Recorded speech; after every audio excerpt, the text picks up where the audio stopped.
Hello, One Book, One Norristown community. My name is Greg Scott, and I'm a retired magisterial district judge here in Montgomery County.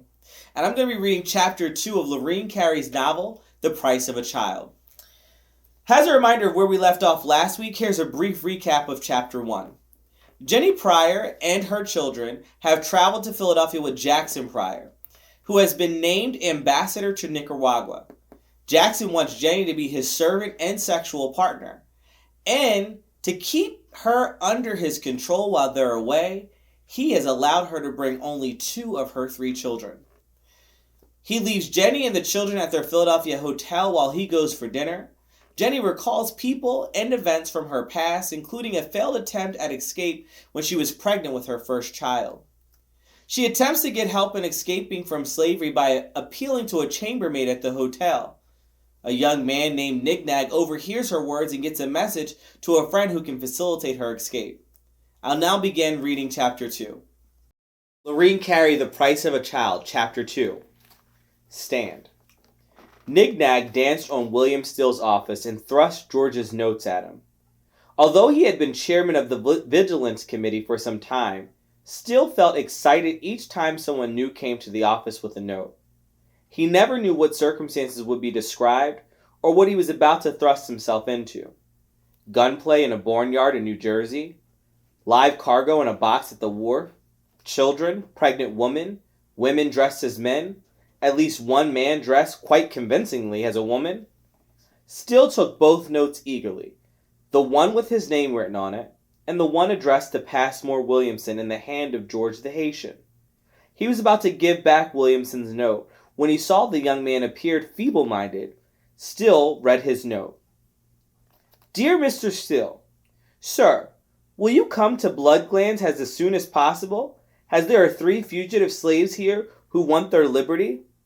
Their master is here and is on his way to New York on the 3 o'clock ferry to meet his cars.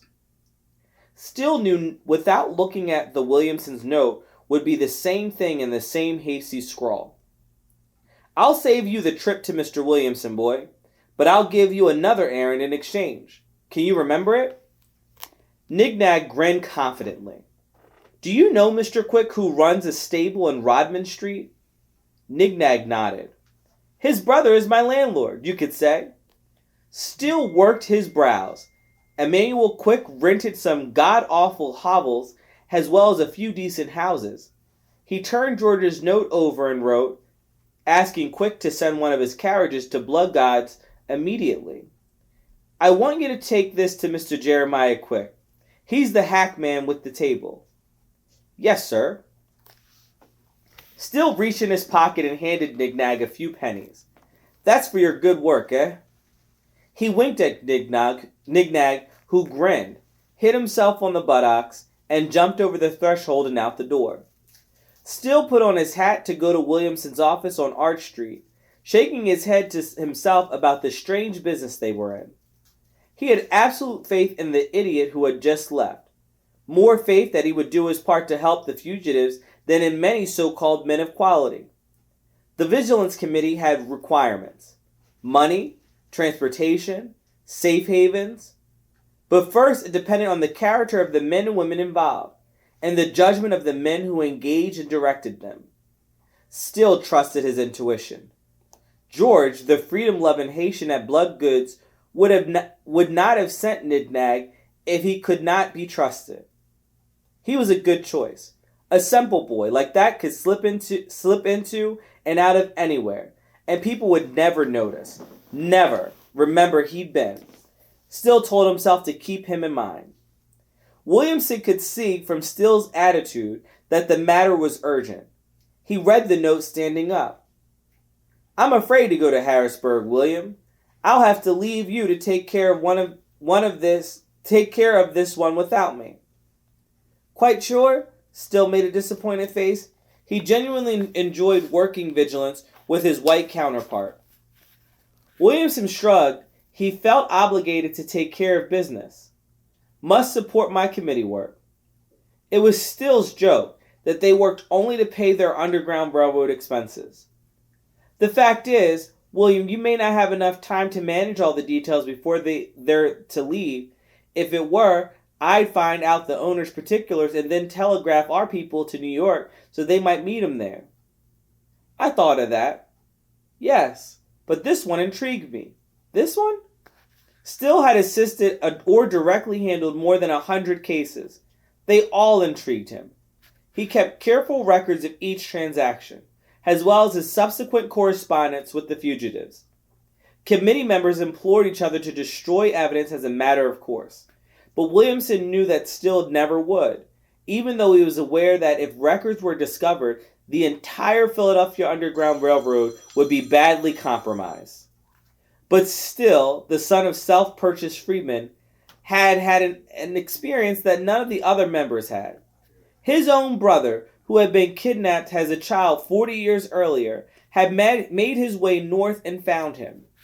After that meeting, after watching his brother and his mother embrace, Still knew he must keep records. Who else, he asked Williamson, could help fugitives' families reunite? And who else could tell the stories of their struggles to their posterity? As Freedom Journal's editors wrote in their inaugural issue, and as Still was fond of repeating, "We want to plead our own cause. Too long have others spoken for us." "I'll go see," Still told his partner. "I may end up wiring New York after all, but at least I shall not have let the opportunity pass without a glance." Something else, a writ of habeas corpus, would be the most certain way to secure their release. But there's no time. No, Williamson pressed his lips together. They disappeared into a straight line. "You thought of it, of course."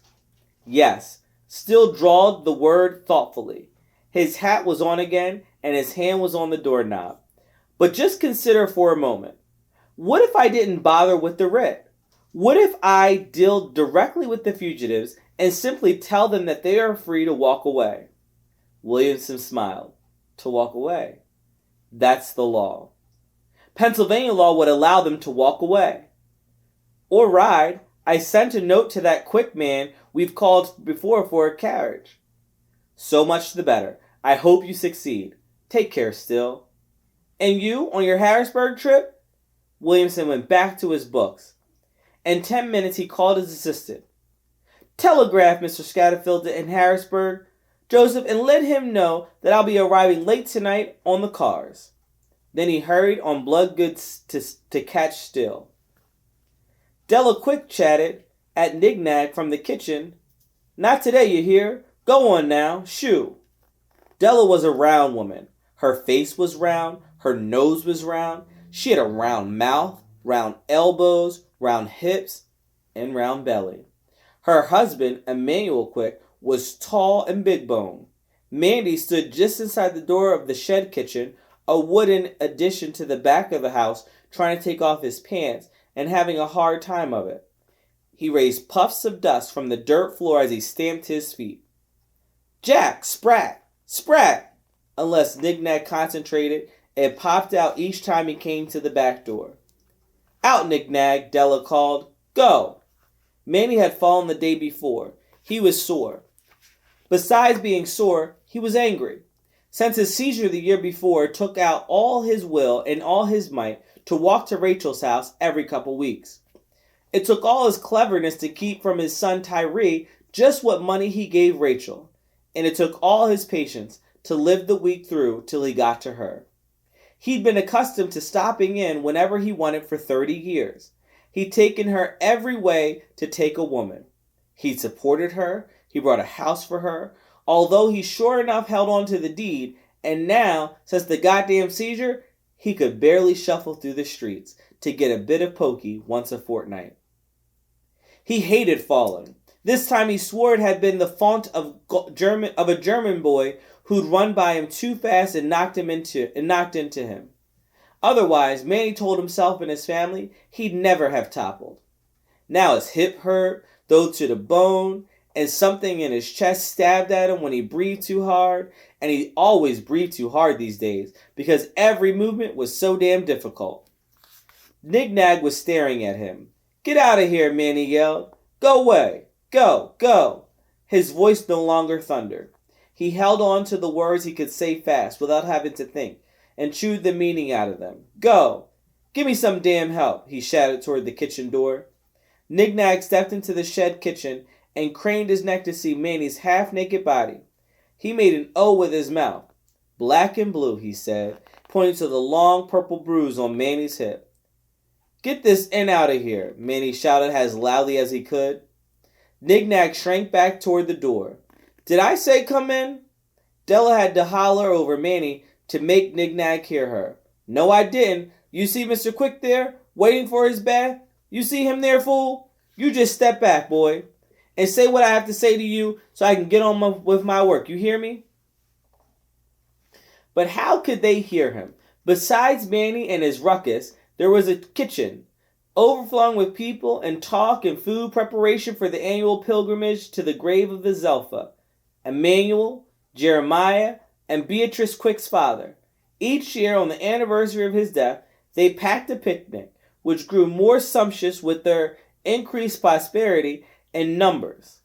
They went now in light hacks instead of the colored car of the streetcars or by foot, as they had for years when they were young. So Knick-Knack shouted over the din, and at the end of his diatribe, no one had heard a word. Nah, listen, boy, you go away. What happened to your job? You still working? You didn't get yourself fired, did you? Della looked up. Knick-Knack shook his head and tried again to talk. I got no time for you today. You can see we're taking a trip, can't you? He began to sputter and bark. Don't you start with me. Della waved a fillet knife shining with grease towards the back door. Knick-Knack lived in the worst of their shanties, in a closed court next to Juniper Street. A nasty house. Nasty court.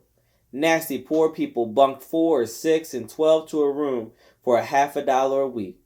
They came and went, and nobody knew their names. Knick-Knack had made court and the alley next to it his home.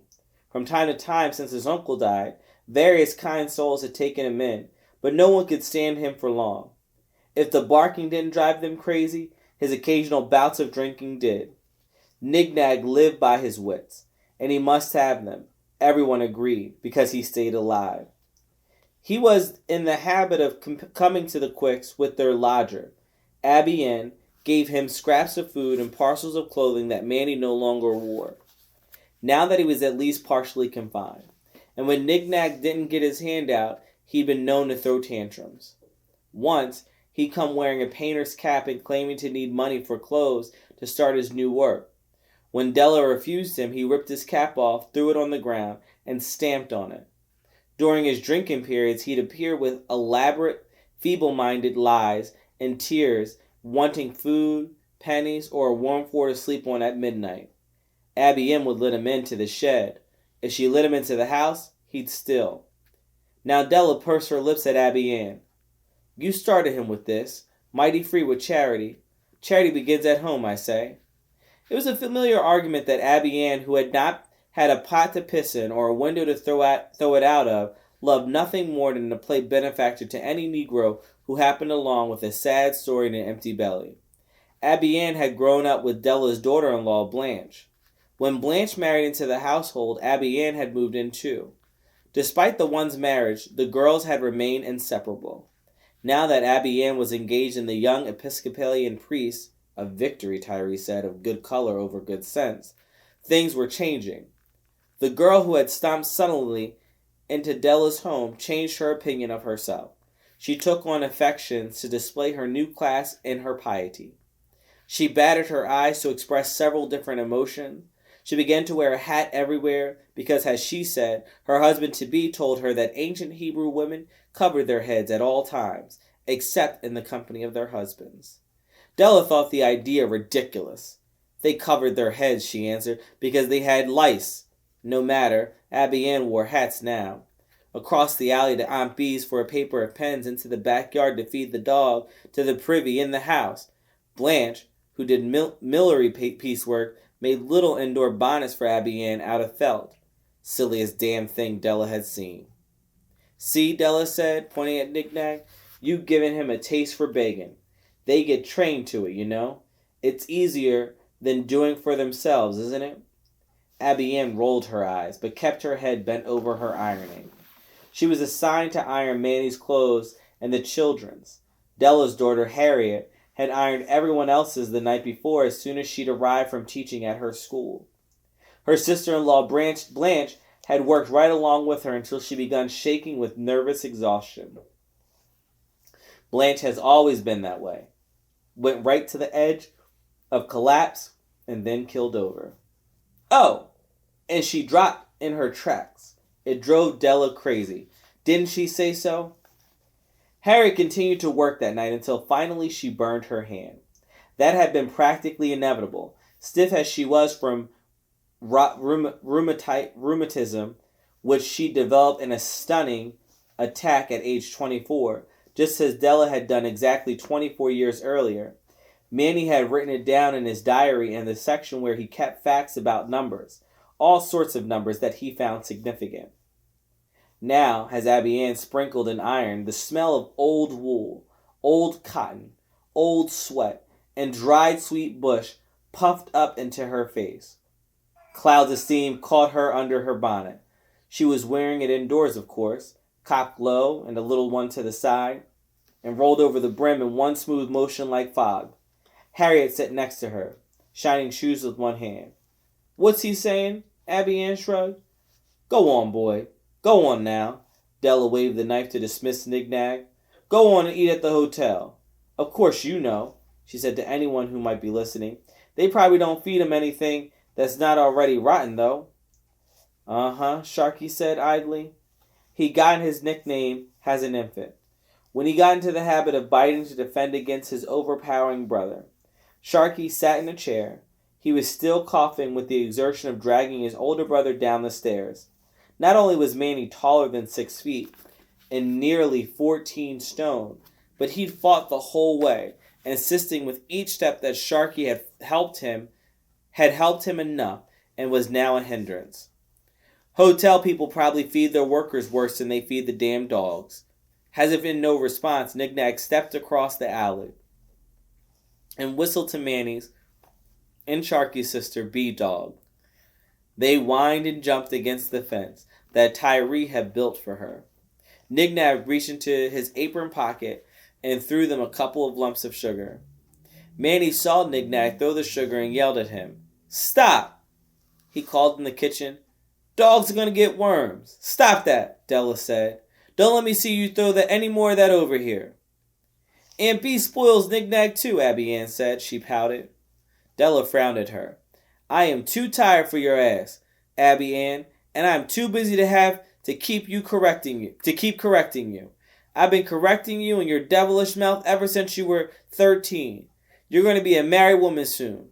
Believe me, your husband will not put up with it like we have." "B spoils everybody," Sharky said. "Ain't that right, brother mine?" Sharky shouted to the shed kitchen. "It's 'cause she's so black." He can say that, can't he? Can't anybody say nobody's name clearly, but he can talk about his own sister like a dog. Suppose it had pleased the good Lord to have made you black and her mean. What do you think then?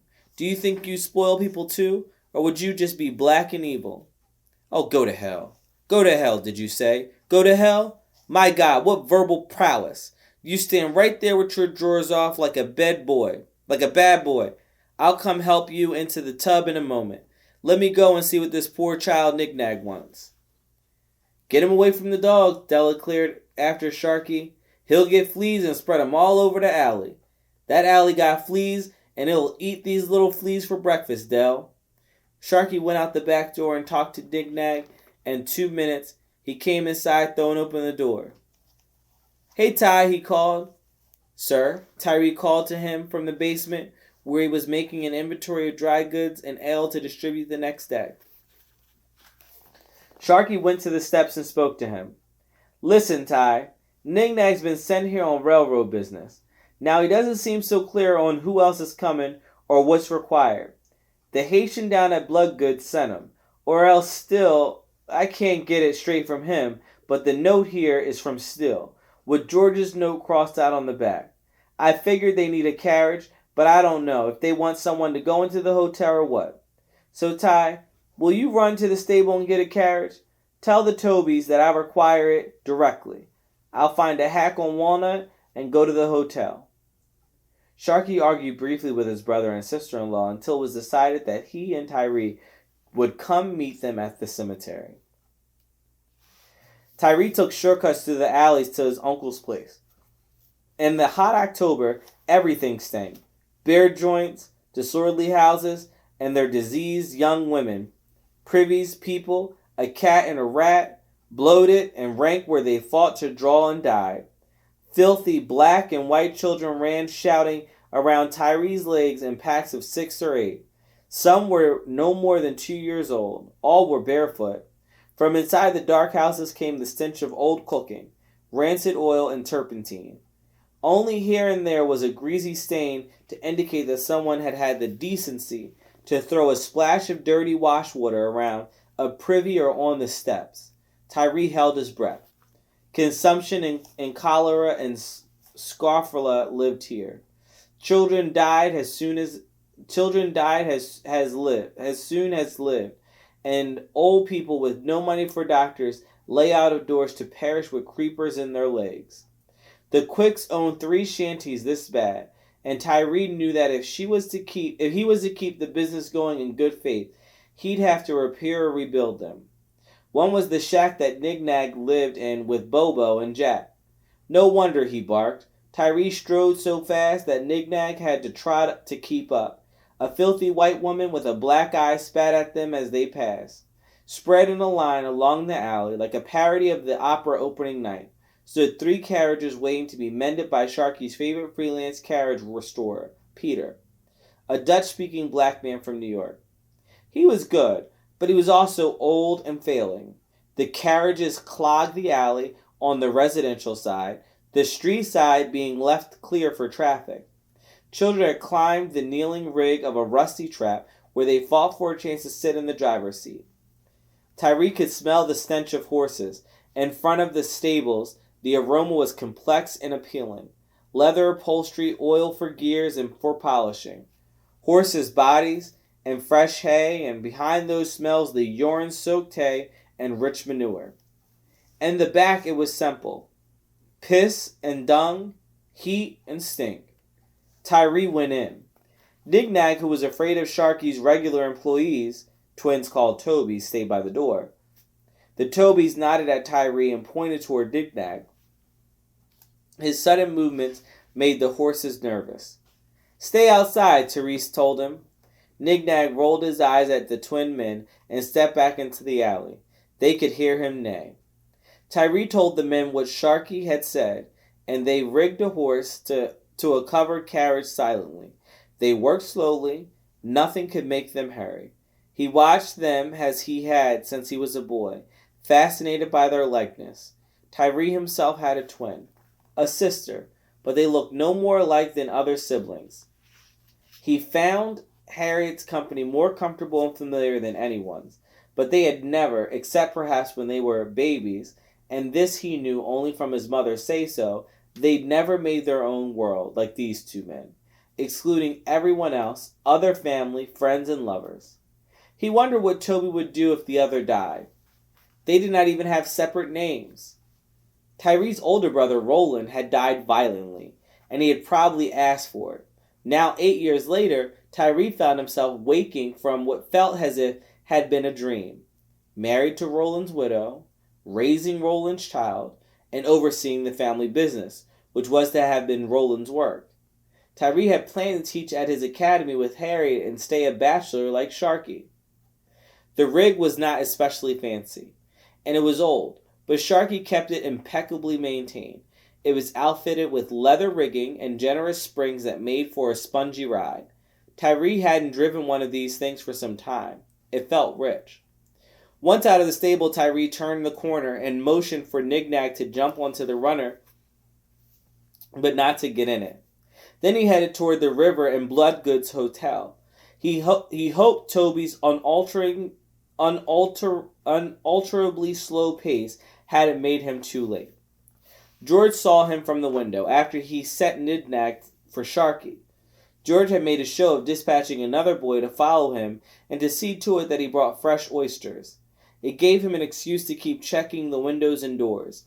He'd already spotted Still and then Williamson and directed them to a dock. The older Quick gentleman had come too, and told him to expect his nephew driving a carriage. Fortunately, George thought the nephew had Nig-Nag with him, but the boy'd come back without one oyster to show where he was supposed to have been. George sighed. He had given him too many tasks at once. He covered his biscuit dough with the linen, looked into his stew pot, and stepped out the back door, exclaiming loudly that if Nig-Nag wasn't back this time, they should get rid of him. "Quick, sir! Mr. Quick!" George had to shout to summon Tyree before the carriage turned the corner. He waved and with the uplifted hand made a subtle motion to beckon Tyree. "I see you brought that worthless boy. I thank you, sir, for your time." He rushed over to the carriage, grabbed Nig-Nag by the arm, and yanked him from the runner. Then he pulled a slouch cap from his apron and slapped Nig-Nag with it a few times, berating him for having forgotten the oysters and for shirking his work. Then he spoke quietly to Tyree, who bent low to hear. "They've gone over to the ferry, Mr. Quick," he said. "Mr. Still and the other one, the white gentleman too." "Williamson?" "I expect so. Yes, sir. The two of them come and gone already to the river. I told them, I tell you, the person in question is a woman. She is tall and well-formed, and her color is medium brown. The owner, man, he's right with her, and she brung her 2 children. They've gone to take the ferry to Camden. There's a carriage stand just south of Dock Street, and I believe you can see the boat from there." Tyree squinted in disbelief at the round-faced young man. "All of them gone to the dock?"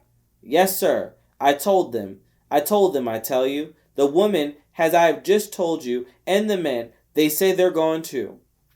Tyree could not have imagined what they might do there. He'd expected someone give them a message to meet them at a corner or a back door to a church, but what could they do at the docks? How could anyone be secreted from the foot of Walnut Street in broad daylight? "Thank you," he said. "You're quite welcome, sir." Before he had driven the carriage away, Tyree had heard George yelling at Nig-Nag again. Tyree guided the horse to the Delaware Avenue, the newest and broadest street in the city. 5 years before, he would not have been able to make it to the ferry in time.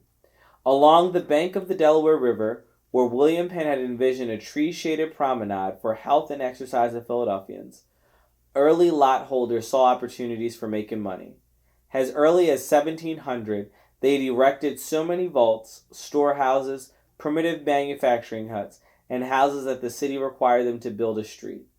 It was cheaply done, narrow and irregular. By the 1840s, Water Street had become so jammed with traffic that businesses at the wharves had suffered.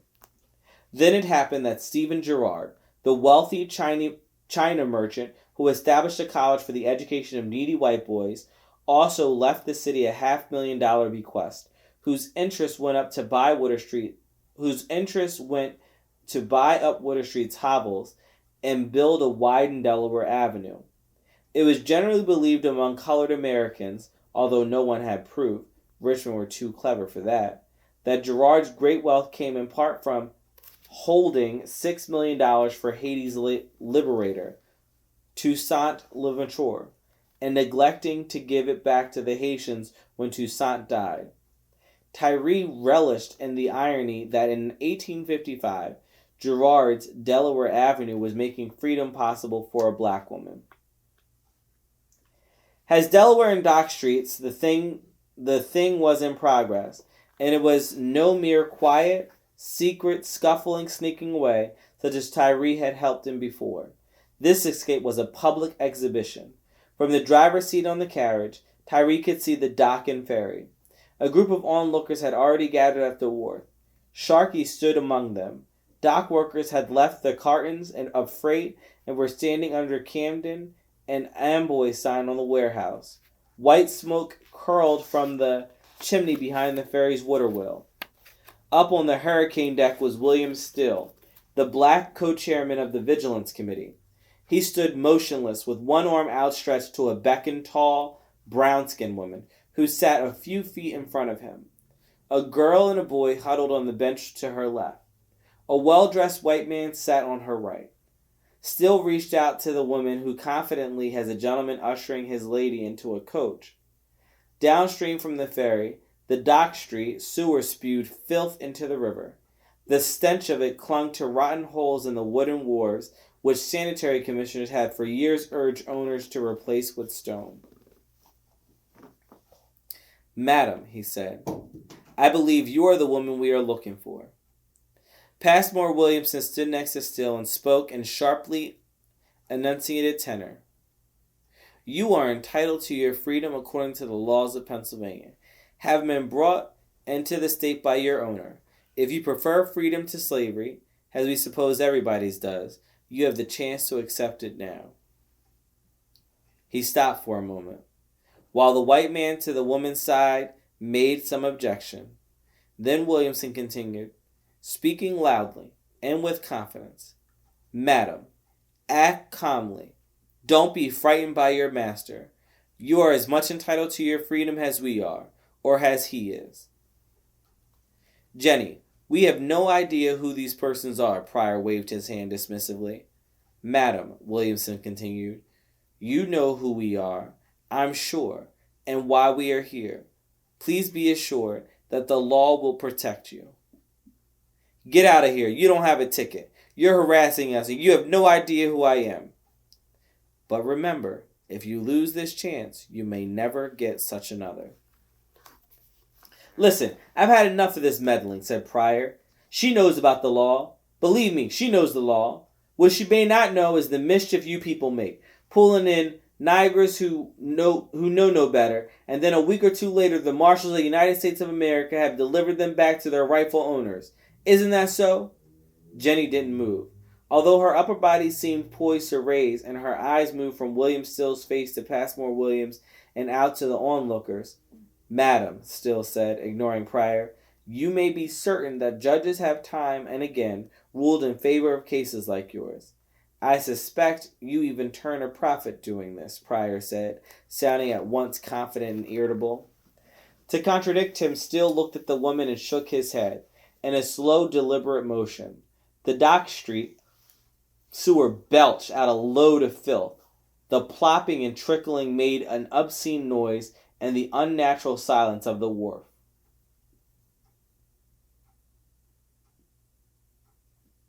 Tyree saw the woman's eyes travel up the dock. There was something magnificent about her stillness, something terrible about her utter isolation from them at the moment. He invited her gaze. If only she could know that they stood with her. If she could know that escape was possible, that it could happen if she would have it. "Stand," he thought, as if he could communicate with her. "Only stand, and you'll have it." She looked his way. Her eyes were fierce. Tyree felt revolt inside him. Who in God's name would hold this woman? He examined the white man next to her. How did they dare? For a moment, Tyree let himself feel his desire to wrap his arm around her shoulders and show her a safety she'd never known. Freedom was part of that safety, the most rudimentary safety for men like the one who sat next to her in Paris. Freedom meant safety from whatever treatment he and his agents meted out, but beyond that, other assurances. Safety from being ogled as if the cords of vein, the muscle in her neck, and the depth of fear in her eyes were public fear. Available free to passer-by, as the sweating brown haunches of a horse were public, or the udders of a cow, because horses and cows had no shame, or the fountain of the park, because fountains had no sense. Hungry hod carriers gorged our eyes on the riveting fear. Even a dog would look away if it stared so long. Tyree wanted to give her a life with curtains around it, that she might close at will, so that these gathered people could not lick their lips with the excitement of her predicament, or the exquisite sweep of her bosom. He wanted to keep her safe from the fugitive officers and kidnappers who came in the night. But he wanted her freedom to mean more than that. He wanted to show her how full of promise and delight, how colorful with passion, a life lived free could be. Sitting in the sun with sweat gathering in his armpits and under his hat brim, Tyree found himself full of yearning. Had he ever thought to imagine his own life as he had just imagined a free life for her? Perhaps he had. He'd known it vaguely when he was 15 years old, when he had worked weekends with his father from dawn to dusk. That had been an experiment at first to prove that he could match the old man job that had been an experiment at first to prove that he could match the old man job for job on holidays home from the academy. But before he'd become Manny's mule, then helper, and finally replacement, before his ascension into the tiny club of well-off colored men, those strange, resented, and perforce resentful creatures making quarter fortunes on the fringes of modern manufacturing that had just begun to churn, before all that, for a moment, he had been a strapping boy turning to man, with a molasses voice and an ambition for his own burgeoning manhood. The yearning threatened to spread into a woozy melancholy, unseemly for a man of Tyree's situation and responsibilities. Instead, he made of the woman in the ferry, of Still with his outstretched hand, and Williamson, finger in the air like a politician, and of the curling white smoke, a perfect daguerreotype, the colors to turn gray, and the fugitive's dark-eyed fierceness at the center. It helped him to quiet the yearning and keep himself patient.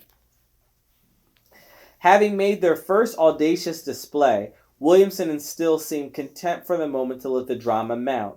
Tyree marveled at the daring and genius of it. Passmore Williamson stepped forward.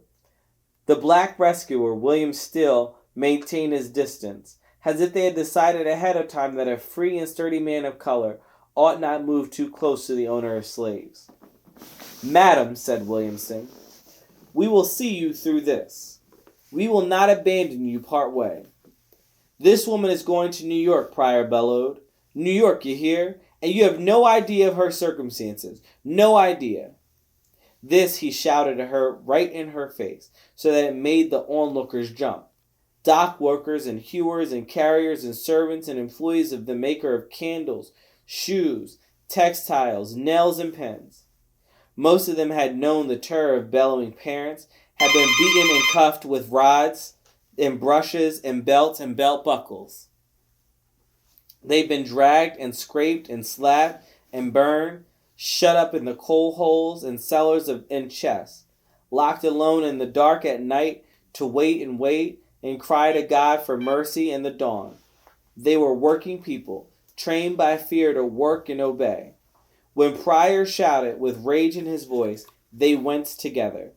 He continued as if he'd won. Now, after her visit to New York, she wishes to return to her child, whom she has left in Virginia, from whom it would be hard, so hard to separate her. He turned and looked at the woman, with a face both desperate and smug. She stared back. Tyree wondered how they two could look at each other like that. What did they know that free northern onlookers could not guess? She was going to lose her baby boy. Jenny knew it. This time, the knowledge came suddenly. It came like the devil and sat on her chest, right in broad daylight. She couldn't breathe. She was giving up her boy, her best baby, easy and fat. People loved Benny. They cooed at him and held him and pulled faces to make him laugh. Oh, Jesus, her best baby. Behind William Still's sedate and handsome head, and Passmore Williamson's curling whiskers, Jenny saw the blue sky. A fine blue sky, and white drifting clouds, lazy and fat, nothing to do but drift.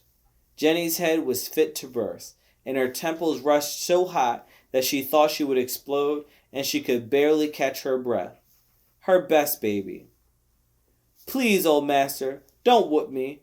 Whoop that end behind the tree. I run. The clouds above so lazy, nothing to do but drift, and the sky blue behind them. She almost floated up out of her body like in a dream, into the blue sky that didn't laugh or cry, to kiss her baby's fat cheek and hold her lips to the corner of his mouth and smell his breath, sweet like milk. But she held herself in. She held fast to the boat, and these two children, and the bench she sat on, and in her sore feet and her ill-fitting shoes. Goddamn Pryor. She could not run or fly or float, but she could stand. It was all she could do. Etta trembled next to her. Jenny stood. I am not free. Her voice ripped up the silence. Excitement shot from behind Tyree's navel into his chest. His head pounded in the sun under the sweaty hat. Raspy and shrill and scared, her voice erupted again. He could hear it, just barely. But I want my freedom. I always wanted to be free. I always wanted to be free.